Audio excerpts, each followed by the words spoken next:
What's up YouTube, it's Alyssa Pair Videos, back here with another video. If you guys do enjoy this video, do me a favor, leave a like, comment down below what you would like to see next, and subscribe for more videos. As you guys may see by the title, I'm doing time today. I don't really do story times like that. Is there something on my head or something? I don't really do story times like that much, but like I realized that yeah, I need to do more story times. I see a bunch of YouTubers sit down and talk in front of camera. I'm actually good at sitting down and talking in front of camera. So I'm like, why not do some story times? And I was thinking back and I saw something on the trending page talking about their first heartbreak. And I'm like, you know what? I had a pretty big heartbreak. My first heartbreak was huge. So why not make a video about it? This is not no shade to anybody. This is not no hate to anybody. I forgive the person, but I'm making the video because it's great content and it's a great story and you guys would definitely be interested in hearing it. So let's get into the video. So I want to say that this was at the end of 8th grade year and going into the summertime. Summer had just started, you know. I was happy. I was like, dang, we just finished middle school. Like we're out here. That's what I was thinking, right? And then not long after that, the person had been trying to talk to me, I mean, all throughout my 8th grade year, a little bit of 7th, I believe. But I was kind of just not interested. Not to mention, this person was a girl, which I am bisexual, but at the time, I was close-minded. I never thought in a million years I could ever date a chick or any of that. I was like, no, that's nasty. Why would I do that? You know, I was one of those kids that just was a follower. You know, I thought it was, I didn't think it was wrong to be gay, but I just never saw myself being bisexual or gay or any of that.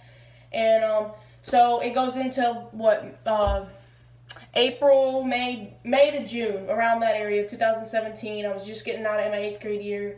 So yeah, we were getting ready to go into high school. And you know, everybody's finding themselves out still at this point. I mean, we're still growing to this day. And she hits me with, you know, hey, what's up? Or, you know, something simple like that. And at first I was like, dang, this girl's annoying. Like, she will not leave me alone, right? And eventually we started texting a lot. And at this point, it had only been a day we'd been texting. We even went to the mall that same day and hung out. It was really fun. I believe we held hands like a couple would do and everything, but we weren't a couple yet. We just chilled, and it was just a great vibe. And then later that night, I believe, that same night, she texted me, and she's like, I don't know what to tell you other than, you know, I straight up feel for you so much. I know it's early, but I really have hella feelings for you. And so, of course, I'm thinking, I'll give it a chance. At this point, I thought, I was thinking what every girl would think even if they're straight. Oh, the girl's cute, but, I'm not like that. That's what I was thinking, what every girl would, even if they're, you know, straight. And so I thought about it for a minute. And actually, out of curiosity, I said yes, just to be nice, because I know I had to reject her so many times back in 8th and 7th grade year. So I said yes. And I wasn't really ready for a relationship. I didn't really care about relationships. I was all about friendships, and I still am to this day. You know, I'm not crazy about relationships unless I really fuck with somebody and I meet somebody and I really just vibe with them. But long story short, I gave her a chance and I said, all right. So our date was 6/20 of 2017. And at this point, my mom doesn't even know about anything of me finding out I was bisexual or gay at this point in time. At that time, I had come out as gay.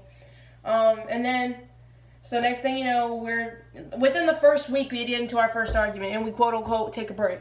I'm not really sure what it was about, but long story short, this person had a lot of issues with my best friend at the time and my other friend, and it was causing a lot of conflict.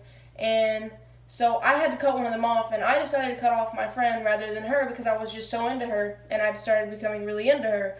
And that was the biggest mistake I've ever made. But I gotta live with that, you know what I mean? So long story short, after I cut those people off, she's back in my life again, da-da-da-da. So the heartbreak kind of just started between the whole relationship, you know, and I never really realized it.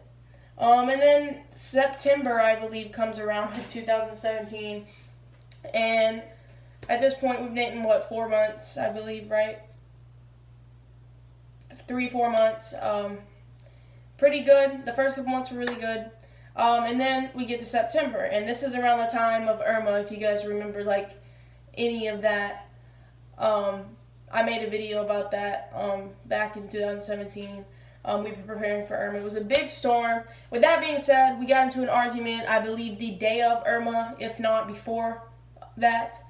And we ended up calling it quits a little bit. And yeah, we called it quits. And we were still texting, you know, because I cared about her, she cared about me, which we weren't together. And I texted another person. I was flirting around with another person because I was single, and I could not be alone because I was so used to having her. So I flirted with somebody else. But we were broken up at this point. And this is where the rumors start after the relationship, which I'll get to later in the video. But yeah, so long story short, that happened. And then shortly after Irma, I started to find messages.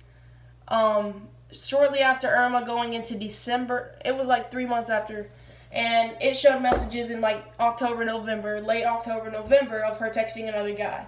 And of course, we had went on so many breaks, I didn't know whether to believe she either cheated on me or we were actually on a break, because she told me we were on a break. First, she used the excuse that we were on a break, then she used the excuse that her phone doesn't update because it's so old.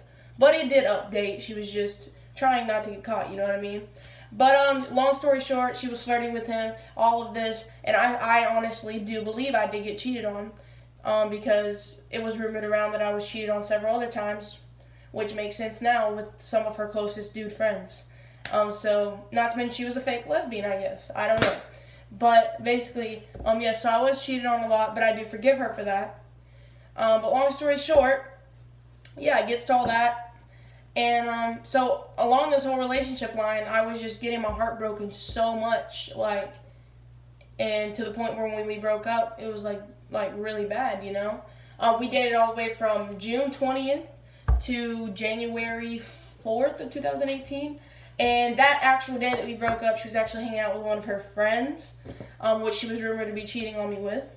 And she broke up with me because I was blowing her phone up because she was at the mall with somebody that she told me she wasn't going to the mall with. And so, yeah, so it started to develop really bad trust issues.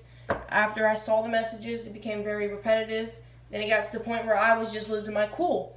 So, long story short, she breaks up with me, and I was devastated. I was like, damn, like, she's gone.